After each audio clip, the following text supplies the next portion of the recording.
Today we're breaking down what is arguably one of the best apps to track your favorite movies and TV series, Binge.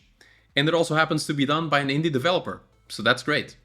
Welcome to episode 73 of the App Breakdown. I've explored Binge before, I've seen a few things, but I am by no means an expert user, nor am I an expert user in the category. So I'm actually looking forward to learning today and to learning from who I think is a great developer. And opening up the app, I see something very unusual, which is opening up the app and seeing straight away a paywall. I'm not sure if this is common on other apps, certainly not on the ones that I've seen, which are quite a bit by now, but it's bold. So you have no explanation, no onboarding, no nothing. It's just like paywall. And so we have options for pay as you go, annual, pay once. Okay. In this case, we're just gonna leave it. And we're dropped on the home. Now, what I love about the look of this app is that if Apple made a movies app, this is what the home screen would look like. And I kind of love that, to be honest. Because as we've seen on the many Apple apps that we have reviewed games, music, and others, they are very good at content organization. And when you're building an app to discover films and series and rate them, etc., it's all about content organization. So why not take what already works? So up top we have discover, then we have what looks like a download button. What does it do? Oh, so it's not a download, it's like a jump. That's not very clear. It feels like the type of thing that could become a pattern, but because I have not seen it anywhere else, I would not know what it is at a first glance. Then we also have settings, we're gonna go in there later. First, we have the feature carousel, then most anticipated. The performance on this is just like, it's so smooth. This is what I love about native apps. Then we have theatrical. Okay, so these are just like different categories, people and videos. Very cool looking stack of cards here at the bottom. Let's actually start by the bottom of the homepage. Why not? I'm gonna tap here on one battle after another. Oh, beautiful shared element transition. I love this. Let's see it again. There's so many details here. Okay, we tap it. The element stays in frame. Then the rest of the content just fades in. And notice how the buttons at the bottom of the screen actually come up in a sequence. It's just so good. And it also has haptics. So I'm gonna tap it. Boom.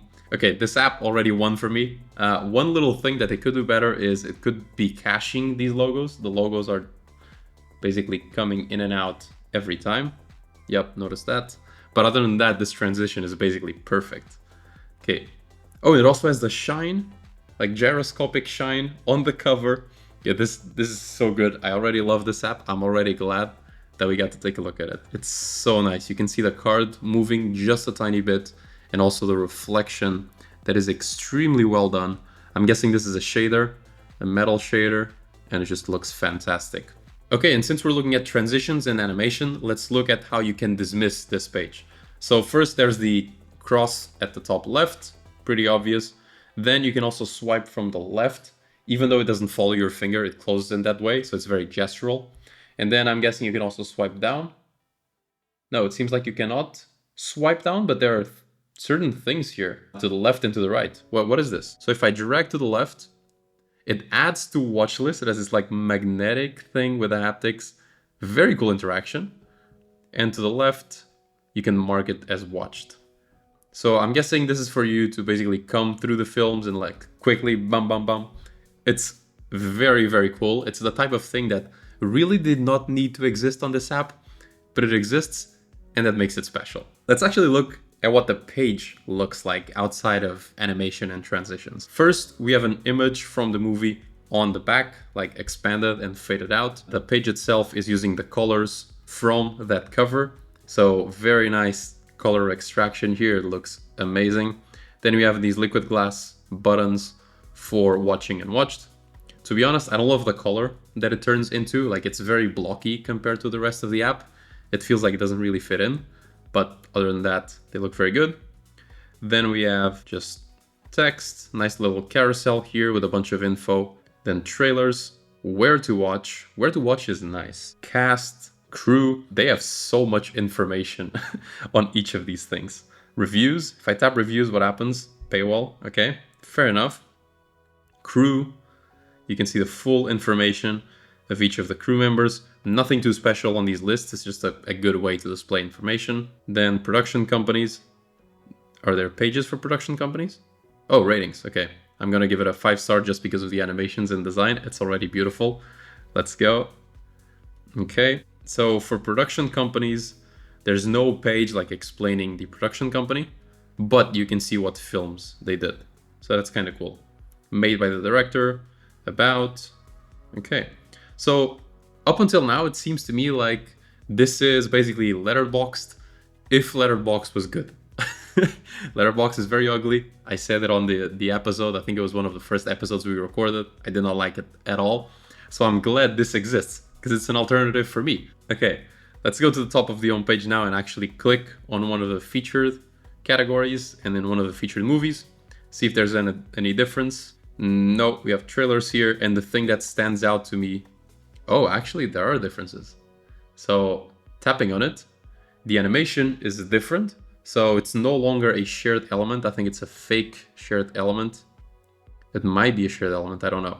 But it just jumps into view. Very nice effect in 2D, but making it seem 3D and give it that depth. And now if we swipe down from the page, it actually expands and goes back into place.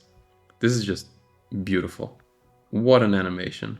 See, this is exactly the type of thing that I love about apps that are native and use mainly just like native modules and native design language, but then add that little bit of flair to make it feel their own, and it's perfect. Like this page to me just makes the entire app. It's exactly the type of thing I'm talking about when I say don't redesign the wheel, but redesign the one piece that you really, really care about. I feel like that's what they've done here. So yeah, needless to say, I'm a big fan. Okay, the list of featured movies is just like the other lists. I'm guessing all lists are gonna look kind of the same. Yes, they just have different tints at the top. For people, I'm guessing there's one type of list of people, and Academy Awards. Oh, Academy Awards is different. So what do we have here? We have the titles for what the award was. Then we have the name of the film and the person represented in this category. So if we tap into it, what happens? Is it the same type of thing?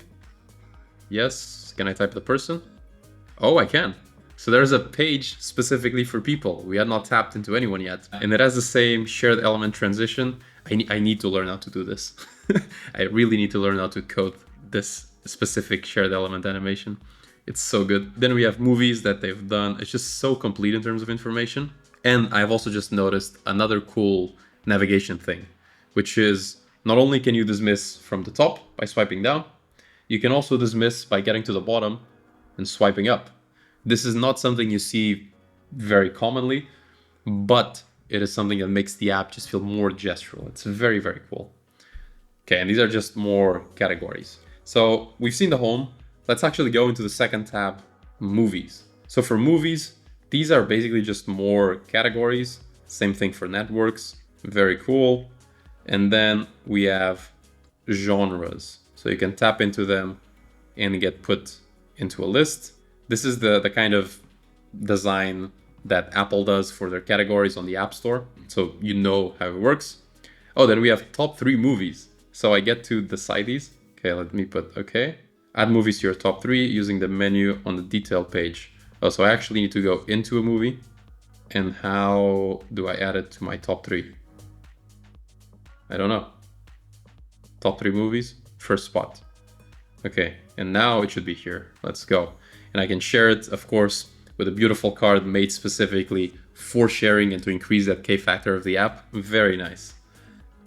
Before moving on to the next tab, let's see what networks looks like. So I'm gonna tap here, for example, on Apple TV. Okay, and it's a list of films and series that they show. Nothing too fancy. Let's go back and go into the third tab, shows. So for shows, again, we have the same style of content organization. If we tap into it, nothing too new. And by the way, I'm saying things like nothing too new and same thing, etc. a lot of times, but this is a good thing. It means that the creator found models that work, ways to display information that work, and is reusing them across the app. And that's like the proper way to do design, to be honest, especially if it's scalable design. Like if you're doing your own little side project, it's fine to have everything custom and not really care about it. If you're designing for a larger company or a larger product, etc., the scalability and maintainability of the design system is very, very important. So the shows tab basically looks like the same thing as the movies tab, but it's for TV series. This is the way I understand it right now. So last but not least, let's see library. Now we see some new layouts. We have here the movies that I've added to the watch list.